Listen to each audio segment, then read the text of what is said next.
ఓం నమ శివాయ. శ్రీమాత్రే నమః. అందరికీ నమస్కారం అండి. సింహరాశి వారు జాగ్రత్తగా వినవలసిన 4 రోజుల విశేష ఫలితాలు. జూలై 30, 31, ఆగస్టు 1, 2 తేదీల ఫలితాలు ఇప్పుడు మీ ముందుకు తీసుకొస్తున్నాం. ఈ వీడియోలో మీ మనసులో ఉన్న ప్రశ్నలకి సమాధానాలు ఉన్నాయి. మీ ఆలోచనలు, ప్రవర్తన, వ్యక్తిత్వం, వ్యక్తిగత జీవితం, పొరుగువారి ఆలోచనలు, విద్యా సంబంధిత సమస్యలు, ఆర్థిక పరిస్థితి, డబ్బు వృద్ధి, ఆరోగ్య సమస్యలు, పరిష్కార మార్గాలు అన్నీ ఈ 4 రోజుల్లో ఎలా ఉంటాయో తెలుసుకుందాం. మీకు ఈ వీడియో నచ్చితే మీ కుటుంబ సభ్యుల, మిత్రులతో షేర్ చేయండి. మీ లైక్ వలన మా వీడియో మరింత మందికి చేరుతుంది. దయచేసి ఈ వీడియోను చివరి వరకు చూడండి, ఎందుకంటే చివరిలో మీకు అత్యవసరమైన పరిష్కారాలు, శివుడి ఆశీర్వాదాన్ని పొందే శక్తివంతమైన మంత్రాన్ని కూడా అందిస్తాం. మీ అభిమానం, నమ్మకం ఈ ఛానల్కి చూపించండి. సబ్స్క్రైబ్ చేసుకోండి, అలాగే లైక్ చేయండి. మీ జీవిత మార్గదర్శిగా మేము నిలబడతాం. ఈ 4 రోజులలో సింహరాశి వారికి మానసిక ఒత్తిడి, ఆత్మవిశ్వాసం మధ్య జటిలతలు కనిపిస్తాయి. ముఖ్యంగా జూలై 30, 31, ఆగస్టు 1, 2 తేదీల్లో మీరు చేసే పనులలో ఆలస్యం అవుతుంటాయి. మీ ఆత్మవిశ్వాసం మీద ప్రభావం చూపుతుంది. ఈ 4 రోజులలో మిత్రుల, కుటుంబ సభ్యుల మద్దతు ఉన్నా కానీ ఒంటరితనంతో బాధపడే అవకాశం ఎక్కువ ఉంటుంది. ముఖ్యంగా జూలై 30 తేదీన వల్ల మీరు చేసిన తప్పుల వల్ల జ్ఞాపకాలు బరువు పెరుగుతుంది. దీనికి కారణం గతాన్ని పూర్తిగా వదలలేకపోవడం. ఈ రోజుల్లో మానసిక ప్రశాంతత కోసం ధ్యానం, శ్వాస వ్యాయామాలు ఉత్తమ పరిష్కారాలు. ఉదయం 10 నిమిషాలు శాంతిగా కూర్చొని శ్వాస తీసుకుంటే మనసు స్థిరపడుతుంది. జూలై 31 మీకు అవసరమైన ఉత్తేజాన్ని పొందగలుగుతారు. కొత్త ఆలోచనలు రావడం మొదలవుతుంది. అయితే అమలు చేయడాలంటే అవసరం. మితంగా మాట్లాడడం, నెమ్మదిగా నిర్ణయాలు తీసుకోవడం అవసరం. ముఖ్యంగా జూలై 30 మీలో ఒక మార్పును చోటు చేసుకుంటుంది. 30, 31 రోజుల్లో చెప్తున్నాను. ఇప్పుడు కుటుంబ సభ్యులలో మాట్లాడడం ద్వారా మీలో ఒత్తిడిని తగ్గించుకోగలుగుతారు. మానసికంగా ఒక సానుకూల ఆత్మవిశ్వాసం కలుగుతుంది. ఈరోజు మీరు ప్రేరణ కలిగించే విషయాల్లో చదవడం ద్వారా మంచి ఫలితాలను పొందవచ్చు. ఈ 4 రోజుల్లో మీ ప్రవర్తనలో హెచ్చుతగ్గులు కనిపిస్తాయి. ముఖ్యంగా జూలై 30, 31 మీరు చేసే మాటలు ఇతర గుండెలు కలిగించేలా ఉంటాయి. గుండెల్లో బాధలు కలిగించే ఉంటాయి. మీలో ఉన్న నేతృత్వ లక్షణం మీ జీవితంలో మార్గదర్శకంగా ఉంటుంది. మీరు తీసుకునే నిర్ణయాలను ఇతరులు గౌరవిస్తారు కానీ అప్పటికప్పుడు అంగీకరించరు. జూలై 30, 31 మీరు అనుకున్న విషయాలపైన ఎక్కువగా ఆందోళన చేస్తారు. దీనివల్ల మనోబలాన్ని కోల్పోతారు. ఉదయం మంచి సంగీతాన్ని వినడం లేదా మంచి పుస్తకం చదవడం ద్వారా మంచి శక్తిని పొందవచ్చు. జూలై 30, 31 మీ ప్రవర్తనలో కొంచెం మృదుత్వం కనిపిస్తుంది. ఇతరుల బాధను అర్థం చేసుకోగలుగుతారు. ఇది మీ సంబంధాలను మెరుగుపరుస్తుంది. వ్యక్తిత్వంగా మీరు ఒక దృఢమైన వ్యక్తి. మీరు నమ్మిన పనిని పూర్తి చేసే శక్తి మీకుంది. అయితే కొన్నిసార్లు మీ గర్వభావన ఇతరులను దూరం చేస్తుంది. వినయంతో మాట్లాడడం, ఇతరుల అభిప్రాయాలను గౌరవించడం వల్ల మీలోని నేతృత్వ గుణం ఇంకా మెరుగవుతుంది. జూలై 30, 31 మీ ప్రవర్తనతో మీలో అపోహలు తొలగిపోతాయి. ఈ 4 రోజులు సింహరాశి వారికి వ్యక్తిగతమైన జీవితంలో మిక్స్డ్ అనుభూతులు రావచ్చు. ఒకవైపు కుటుంబ సభ్యుల నుంచి మద్దతు అందినట్టు అనిపించదు, కానీ అంతర్గతంగా వాళ్ళు మీ పట్ల మంచి అభిప్రాయంతో ఉన్నారు. మీరు స్వయంగా చూపించే స్వభావం వలనే కొంత దూరం అనిపించవచ్చు. మీరు నిజమైన ప్రేమను ఇవ్వగలరు, కానీ తలపోయినట్టు స్పందన రాకపోతే బాధపడతారు. ఈ రోజుల్లో మీకు స్వీయ విలువపై సందేహాలు కలగవచ్చు. నేను చేస్తున్నది సరైందా? నా నిర్ణయాలు ఎందుకు ప్రశ్నించబడుతున్నాయి అనే ప్రశ్నలు మిమ్మల్ని వెంటాడుతున్నాయి. ఈ సమయాల్లో మీ బలహీనత మీకు ఎవరు మేము సహాయం అడిగినా మీరు సహాయం చేస్తారు, కానీ మనసులో గర్వంతో నేను చేశానని గుర్తుంచుకోండి అనే కోణంతో. దీనివల్ల మీ దగ్గర ఉన్న వాళ్ళు కొంత దూరంగా ఫీల్ అవుతున్నారు. మీ జీవితంలో ముఖ్యమైన వారు, జీవిత భాగస్వామి లేదా ప్రేమికుడు, తల్లిదండ్రులు లేదా పిల్లలు ఇప్పుడు మీ నుండి ఎమోషనల్గా కనెక్టెడ్ కావాలని ఆశపడుతున్నారు. కానీ మీరు యాక్టిఫైడ్గా ఉండడం, లోపల గుట్టుపడుతూ బయట ఒదిగిపోవడం వల్ల ఈ కనెక్షన్ బలహీనమవుతుంది. ఈ 4 రోజుల్లో వాళ్ళు తప్పు చేస్తే క్షమించండి. మీరు తప్పు చేస్తే అహంకారం త్యాగం చేసి ముందు మనసు శాంతితో సర్దుబాటు చేయండి. లేకపోతే సన్నిహిత సంబంధాల్లో తాత్కాలిక విరామాలు కనిపించవచ్చు. మీ పొరుగువారు ప్రస్తుతం మిమ్మల్ని చూడడానికి 2 కోణాల్లో ఉన్నారు. ఒకవైపు మీ పనితనం, పర్సనాలిటీ గురించి చాలామంది మంచి అభిప్రాయంతో ఉన్నారు. అంటే ఎంత కాన్ఫిడెంట్గా ఉంటారు, ఎంత ఆర్గనైజ్ అవుతారు అని మెచ్చుకుంటారు. కానీ కొంతమందికి మాత్రం మీరు అనవసరంగా పెద్దదిగా ఫీల్ అవుతారని భావిస్తున్నారు. మీరు చిన్న విషయాల్లో కూడా పెద్ద రియాక్షన్ ఇవ్వడాన్ని చూసి ఇవాల్టి కాలంలో పర్సనాలిటీ కంటే కూడా డౌట్ విత్ మెంటాలిటీ ముఖ్యమని వ్యాఖ్యానిస్తున్నారు. అంటే ముఖ్యంగా జూలై 30-31 మీ గురించి తప్పుగా మాట్లాడే వాతావరణం కనిపించవచ్చు. ఇది ముఖ్యంగా మీ మాటల్లో ఉన్న గర్వం వల్ల. మీరు నేరుగా అందిన మాటలు వక్రార్థంగా చెవిలో పడిన వారికి అర్థం కావచ్చు. ఇలాంటి పరిస్థితుల్లో మీరు కొన్ని రోజులు సైలెంట్ అబ్జర్వ్గా ఉండడం మంచిది.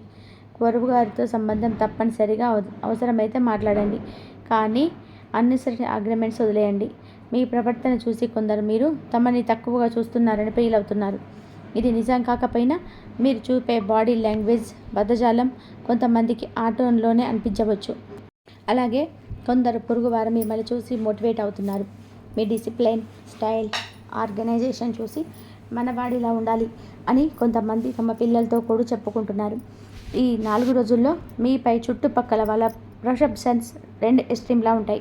ఒకవైపు మంచి లీడర్ అని భావించేవాళ్ళు, మరోవైపు ప్రౌడ్ అంటే ప్రౌడ్ అని చెప్పేలాగా కూడా ఉంటారు. విద్య మరియు ఆర్థిక రంగాల్లో కొన్ని మిశ్రమ అనుభవాలు పొందే అవకాశం ఉంది. మీ రాశికి గురుగ్రహం విద్యను ప్రభావితం చేస్తుంది, కానీ ఏకాగ్రత లోపించడం వలన కొంతమందికి విద్యాపరంగా రిజల్ట్ స్లోగా రావచ్చు. ముఖ్యంగా పరీక్షల సమయాలలో మీరు వేళాపాల లేకుండా చదివినప్పుడు మానసిక ఆందోళనలతో కొంత తేడా వచ్చేది. కానీ ఇప్పుడు మీరు ముందు జాగ్రత్త తీసుకుంటే విజయం సాధించగలరు. పూర్తి సమయాన్ని చదువుకోవడానికి వెచ్చించగలగడం ఈ 4 రోజుల్లో మీకు ఎంతో మేలు చేస్తుంది. ముఖ్యంగా జూలై 30-31 మీకైతే మంచి వార్త వచ్చేందుకు అవకాశం ఉంది. మీ శ్రమ ఫలిస్తుంది. ఈ రోజుల్లో మీరు నమ్మకంగా చదివితే మీకు అవకాశాలు బాగా వస్తాయి. పోటీ పరీక్షలలో ఉన్నవారు నెమ్మదిగా ముందుకు వెళ్ళాలి. తొందరగా నిర్ణయాలు తీసుకోవద్దు. విద్యార్థులకి గురువు లేదా సీనియర్స్ మాట వినడం చాలా మంచిది. ఇక ఆర్థిక పరంగా చూసుకుంటే జూలై 30-31 ఒకే సమయంలో ఖర్చులు ఎక్కువగా అవ్వడం వల్ల కొంత బలహీనంగా అనిపిస్తుంది. అయితే ఇది తాత్కాలికమే. మీ నాణ్యతైన ఆలోచనల వలన జూలై 30-31 మదుపు చేసే అవకాశం కనిపిస్తుంది. దాన్ని వాడుకుంటే మీ ఆర్థిక స్థితి మెల్లగా బలపడుతుంది. ఇటీవలి కాలంలో మీరు తీసుకున్న కొన్ని నిర్ణయాల వలన ఈ 4 రోజుల్లో డబ్బు విషయంలో ఒత్తిడి రావచ్చు. అయితే దానిని ఎదుర్కొనడంలో మీకు సహాయం చేసే వ్యక్తులు దక్కుతారు. మిత్రులు, కుటుంబ సభ్యులు లేదా గతంలో మీరు సహాయం చేసిన వారు ఇప్పుడు మీకు ఆర్థికంగా సహకరిస్తారు. ఇది మంచి పరిణామం. కానీ అప్పులు తప్పుగా తీసుకోవాలి. తాత్కాలిక సమస్యలకు పెద్ద అప్పుల మీద ఆధారపడకండి. విద్యార్థులు పుస్తకాలతో పాటుగా ఆన్లైన్ లెర్నింగ్ ప్లాట్ఫామ్లను ఉపయోగించుకుంటే మంచి రిజల్ట్ వస్తుంది. జూలై 31 మీ ఫైనల్ టెస్ట్ లేదా జడ్జిమెంట్ టైం రావచ్చు. మీ చదువుపైన పూర్తి స్థాయి ధ్యాస పెట్టడం అవసరం. లైబ్రరీకి వెళ్ళడం, సమూహ అధ్యయనం చేయడం మంచిది. విద్యలో స్థిరత్వం ఉండాలి అంటే మీరు నిద్రలేని రాత్రులు కాకుండా ప్లానింగ్తో చదవాలి. ఈ సమయంలో గమనించవలసిన విషయాలు: డబ్బు ఖర్చు విషయంలో బలహీనతకు లోనవ్వకండి. విద్యలో డిస్టర్బెన్స్ కలిగించే పరిసరాలను తప్పించండి. కుటుంబ పరిసరాల వల్ల చదువుపైన దృష్టి దూరం కాకుండా జాగ్రత్త పడండి. ఆర్థిక సమస్యల పరిష్కారానికి ప్రతిరోజు ఖర్చుల వివరాలు రాసుకుంటే ఆ ఖర్చులు నియంత్రించగలుగుతారు. పెట్టుబడి పెట్టే ముందు 2 సార్లు ఆలోచించండి. బంధువుల వద్ద డబ్బు తీసుకోవాలనుకున్నా రేపు తిరిగి ఇచ్చే విషయంలో ఒక క్లారిటీ ఉండాలి. ఈ 4 రోజులు ఓ మోస్తరు స్థాయిలో డబ్బు వస్తుంది, కానీ ఖర్చులు ఎక్కువగా ఉండేలా కనిపిస్తున్నాయి. ముఖ్యంగా మీ పిల్లల చదువులపైన, ఇంటి ఖర్చులపై ఎక్కువ ఖర్చు అవుతుంది. అయితే మేలు ఏంటంటే మీరు చేసిన మున్పటి సేవకు ప్రతిఫలంగా ఎవరో మీకు ఆర్థికంగా అండగా ఉంటారు. విద్యలో విజయం సాధించాలి అంటే ప్రతిరోజు చదివిన విషయాన్ని రివిజన్ చేయాలి. ఈ సమయంలో ఉదయం చదివిన అంశాలను రాత్రికి ఓసారి చదవడం ఎంతో అవసరం. జూలై 30-31 రోజున మీరు చదివిన టాపిక్ని పరీక్ష రాయాల్సిన పరిస్థితి వస్తుంది కనుక అదే రోజు ఫలితాన్ని తేలుస్తుంది. జూలై 31న డబ్బు విషయంలో ఒక ఊపిరి పీల్చే పరిస్థితి వస్తుంది. మీరు తీసుకున్న ఒక నిర్ణయం ఫలితంగా కొంత డబ్బు వస్తుంది, కానీ వెంటనే ఖర్చు అవుతుంది కూడా. కనుక వృధా ఖర్చులు నియంత్రించండి. మొత్తానికి ఈ 4 రోజులు మొత్తం విద్యలో కాస్త గమనించాలి. ఆర్థికంగా చిన్న సమస్యలు ఎదురైనా వాటికి పరిష్కారం దొరుకుతుంది. నచ్చిన సబ్జెక్టులపై దృష్టి పెట్టడం, డబ్బు విషయంలో ప్లానింగ్ చేయడం, అత్యవసరమైన ఖర్చులు పెట్టడం ద్వారా మీరు విజయవంతంగా ముందుకు వెళ్తారు. ఇప్పుడు మీరు ఎదుర్కొంటున్న డబ్బు సంబంధిత పరిస్థితులు, ఆరోగ్య సమస్యలు మీ వ్యక్తిత్వాన్ని, ఆత్మవిశ్వాసాన్ని పరీక్షించే విధంగా ఉంటాయి. మీరు ఇప్పటి వరకు అనేక సమస్యలను ఎదుర్కొని ముందుకు వచ్చిన ఈ 4 రోజులు మీపైన భిన్నమైన బరువు వేసే ఉండవచ్చు. ముఖ్యంగా డబ్బుతో అనుసంధానమయ్యే ప్రతి చిన్న విషయాన్ని కూడా మీరు చాలా జాగ్రత్తగా చూడాలి.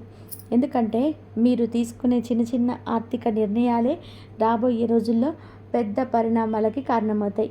ముఖ్యంగా ఆగస్టు 1-2 రోజులలో మీకు చేయదలసిన పెట్టుబడులు, ఎవరికి ఇవ్వాల్సిన డబ్బు అన్నిటినీ కూడా 10 సార్లు ఆలోచించి ముందుకెళ్ళండి. 2 రోజులు చిన్న పొరపాటు చాలు మీ జీవితంలో ఎన్నో కష్టాలను కూడిన సమస్యలన్నీ ప్రమాదంలో ఉంటాయి. డబ్బు వృద్ధి పట్ల ఆసక్తి ఎక్కువగా ఉండవచ్చు. ఈ శని మరియు ఆదివారం రోజులలో మీరు మీ టాలెంట్ని బయటపెట్టి కొత్త ఆదాయ మార్గాలను అన్వేషించే ప్రయత్నం చేయగలరు. ఇప్పటికే ఉన్న పనిలో అదనంగా ఇంకొక పనిని ట్రై చేయాలని మీరు ఆలోచన వచ్చినట్లయితే అది సానుకూలంగా మారే అవకాశాలు ఉన్నాయి.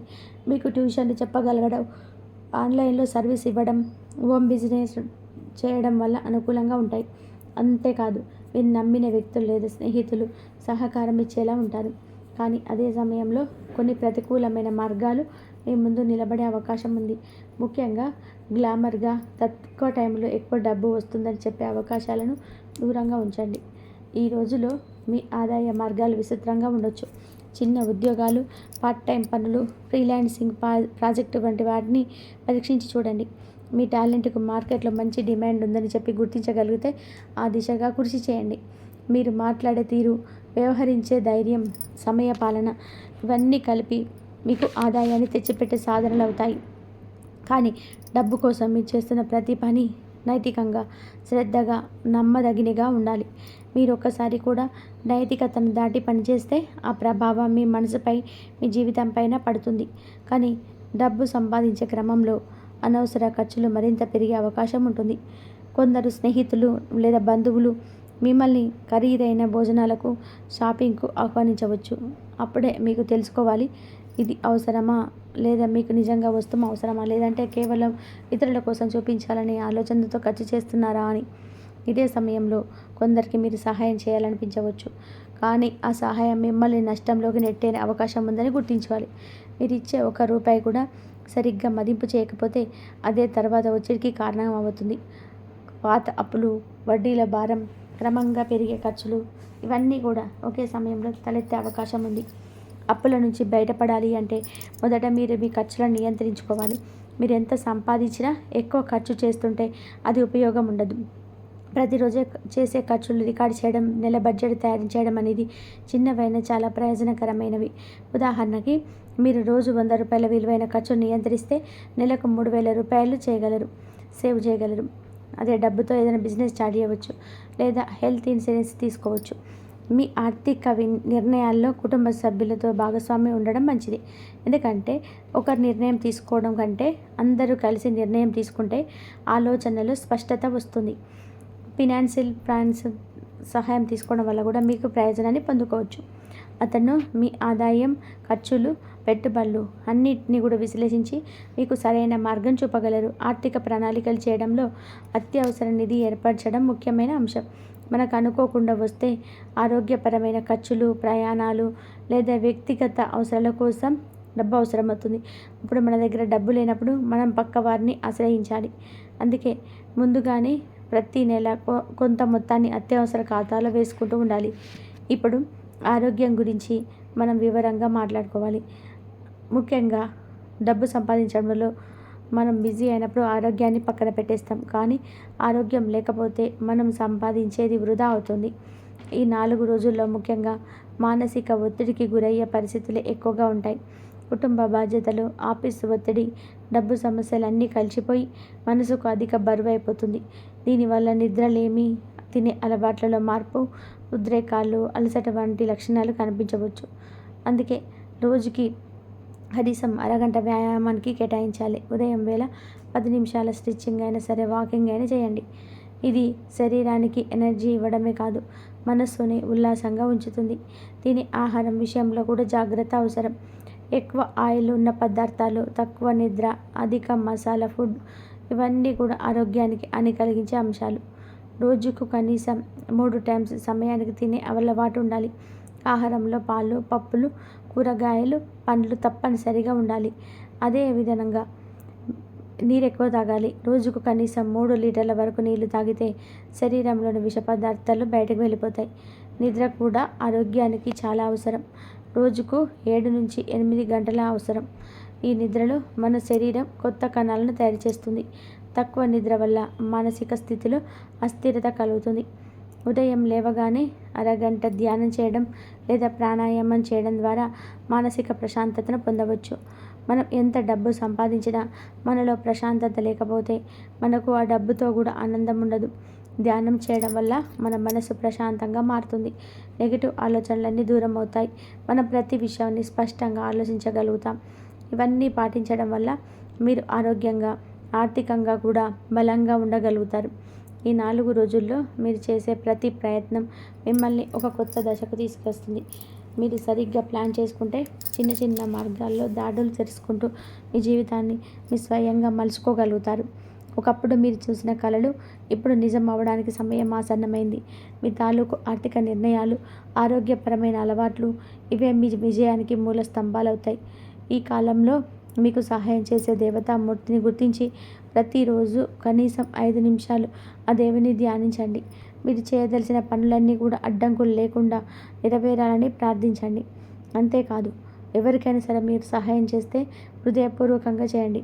మానవత్వాన్ని మీరు ముందుకు పెట్టుకుంటే ఆ దేవుడు తప్పకుండా మీకు అనుగ్రహిస్తాడు. ఈ 4 రోజుల్లో మీ ఆత్మవిశ్వాసాన్ని పోగొట్టకుండా ఉండడం ముఖ్యం. మానసిక ఒత్తిడులు, ఆర్థిక ఇబ్బందులు, వ్యక్తిగత సంబంధాలలో ఒడిదుడుకులు ఎదురవ్వచ్చు. కానీ దానికి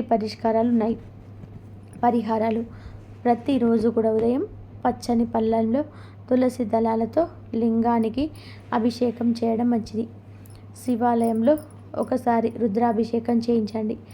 ముఖ్యంగా సోమవారం లేదా శివరాత్రి రోజున నెలలో కనీసం ఒకసారైనా శ్రీ సహస్రనామావళిని పఠించండి లేదా వినండి.